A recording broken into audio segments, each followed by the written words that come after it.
Here we are at the Sacred Stones, New Earth Lifestyles, next chapter.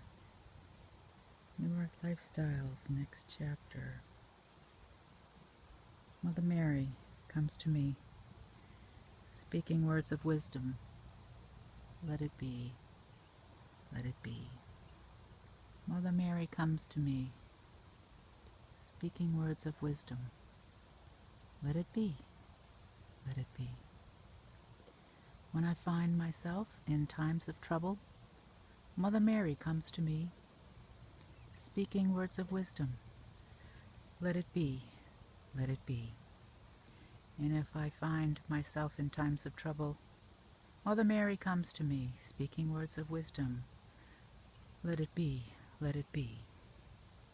The words of a song, an infamous song, which I knew as a child or as a young adult. Back in the 70s, 60s and 70s, the Beatles, Let It Be. Such a profound yet simple chant and song. Whisper words of wisdom. Let it be, let it be. When I find myself in times of trouble, Mother Mary comes to me, speaking words of wisdom. Let it be, let it be. And in my hour of darkness, she is standing right in front of me. There can be an answer. Let it be, let it be. Let It Be is an amazing song written by Lennon-McCartney, the Beatles. And as I sang that song as a child, or not as a child, but as a young adult, teenager, I did not realize the ramifications of those lyrics. JaneE King here, with a desire to talk about these things, these spiritual things called synchronicities, intuitive processes, or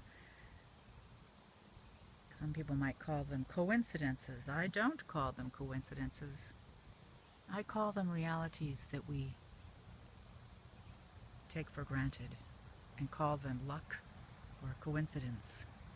I don't believe in luck and I don't believe in coincidences any longer. I believe only in reality, and that what comes into my life, I have attracted into my life for me to learn who I am and why I am here. And I'm going to pan over to the back field here. So bear with me as I release and let go of Mother Mary and do a little panning to the birch trees and the back field and the tree where I have my drum and rattle and sacred objects. Isn't this beautiful? How could I have attracted such a beautiful place to live? But yet I have. I live here. This is my backyard. How could it be that I've attracted this? We all have this ability to attract things into our lives. Beautiful things such as this backyard. They just mowed the field a couple days ago while I was away at the dance. It wasn't long ago that I saw a coyote standing at the edge of that woods right there, between the darkness and the light that you see.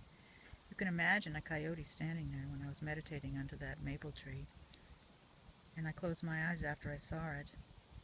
And when I opened them again, that coyote had moved. He was in the field by that tree, staring me in the same way. I closed my eyes again, and when I opened them, he was gone. But coyote remains as a medicine animal in my life. Coyote remains in my heart. Coyote is the trickster animal who does the opposite of what we think is the right way to go. And yet coyote is very, very wise. The wise man, the wise woman, the sage, as well as the trickster. I find that I have coyote medicine, and that I come from this place of coyote.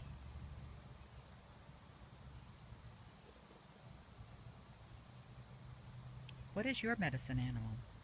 What are you creating in your life? That is the question that I'm asking you today. What are you creating in your life? Where are you on this path, on this journey through life? What are your medicine symbols? Could they be the birch tree,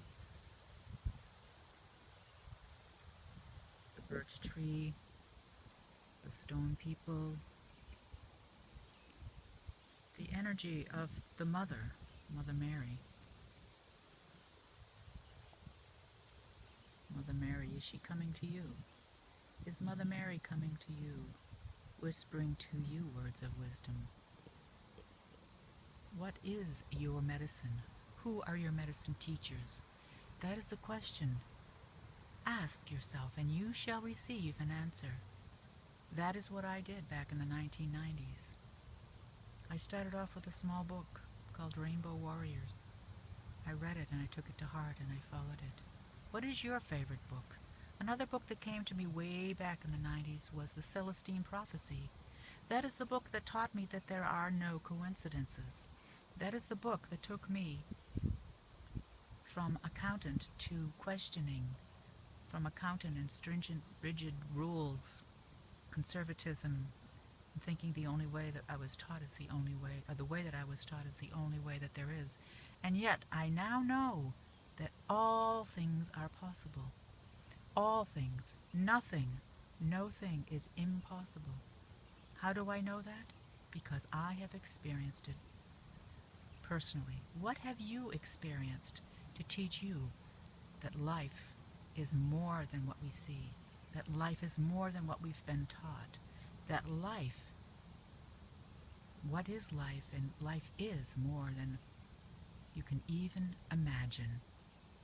I will leave you with this today, of checking in with yourself and wondering why you are here and what it is that you desire and how can you find it. But more importantly, what can you do today in this moment to make a difference and to find the answer to that question? Until next time, this is JaneE, New Earth Lifestyles, reminding you to remember your heart knows the way.